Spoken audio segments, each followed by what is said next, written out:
Hi, my name is Leo Alzen, and my presentation is on opioid addiction treatment. In this presentation, we will explore whether or not the current opioid addiction treatment is working. In this quote, Humphreys et al. State that addiction will always be a part of human experience because we are biologically wired to seek experiences that feel good.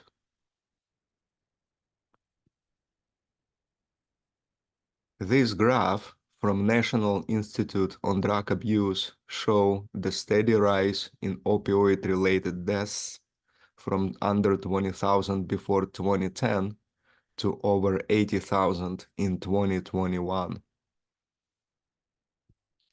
And according to NPR, that number rose to 112,000 in 2023. How did we get to this point?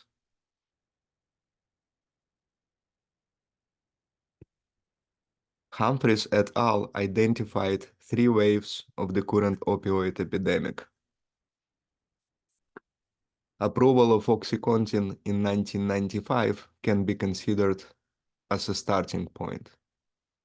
The first wave is characterized by approval of practically any pain medicine that pharmaceutical companies sent to the FDA. Prescription for opioids quadrupled as a result.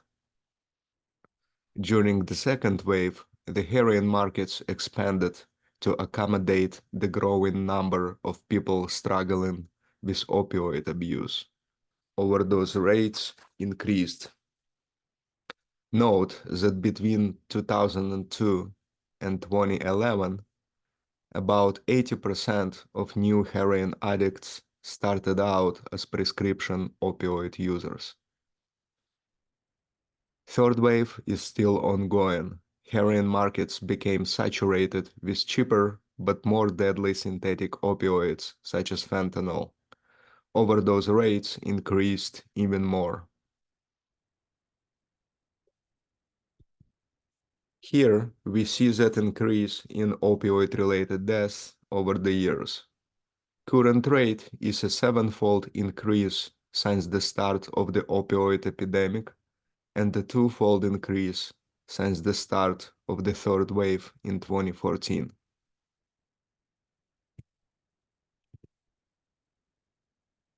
Scale of the problem. 60 million people are struggling with opioid abuse worldwide. Donovan et al. Estimates the combined membership of all anonymous programs, such as Alcoholics Anonymous, is less than 4 million members. Note that the 60 million people I mentioned before are people struggling with opioid abuse. There are many more people struggling with methamphetamines, cocaine, other drugs, and, of course, alcohol. The Stanford Lancet Commission was formed to deal with the opioid crisis. The Lancet is the leading medical publication in the world.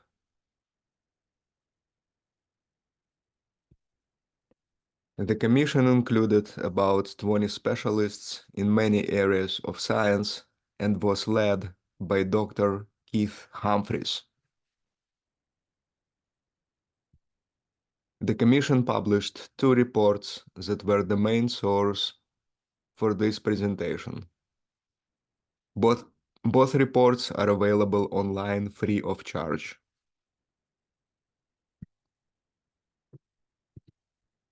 The Commission identified 7 domains where significant improvements must be made. We are going to concentrate on 2 of them: healthcare and living environment.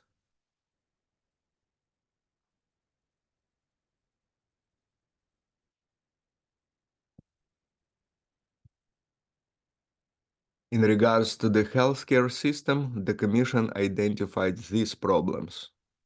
The main problem is inconsistent and insufficient funding. It's grant-based, which means that the funds are not provided by medical insurance, but provided by the government. When the funds run out, providers not only cannot accept new patients, often they are forced to stop treatment for people who are in the middle of it. Also, addiction is not treated as other chronic diseases, such as diabetes or asthma, which prevents continuous and sufficient care. And lastly, there is a lack of specialists in this field. People who pursue medical careers want to work in more lucrative areas. In this quote, Humphreys et al. Reminds us that removing physical aspects of addiction, such as withdrawals, is just a step to recovery.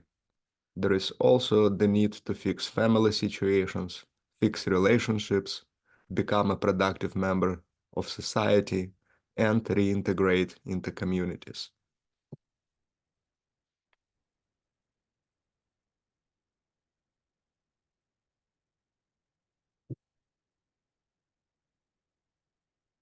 We need to have healthy and resilient communities that would help people to avoid being addicted in the first place.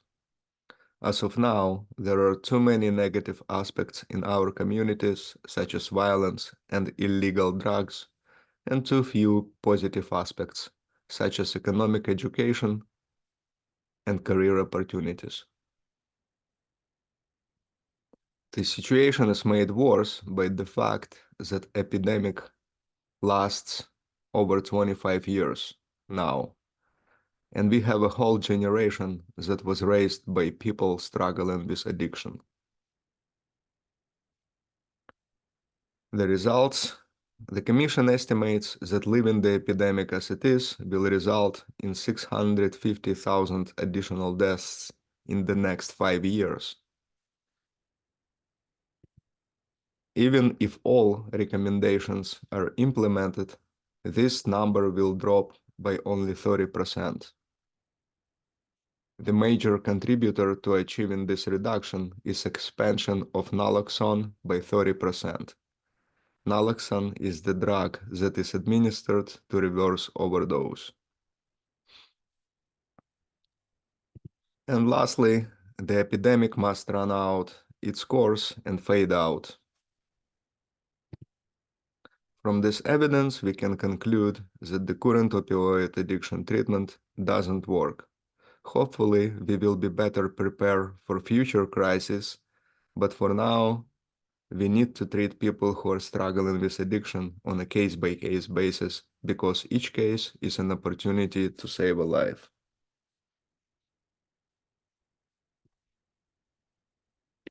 My references and my questions to the audience are: how would you vote on election ballot for continuous and ample funding to treat addiction, and why? And the second question is rather long, but here it is.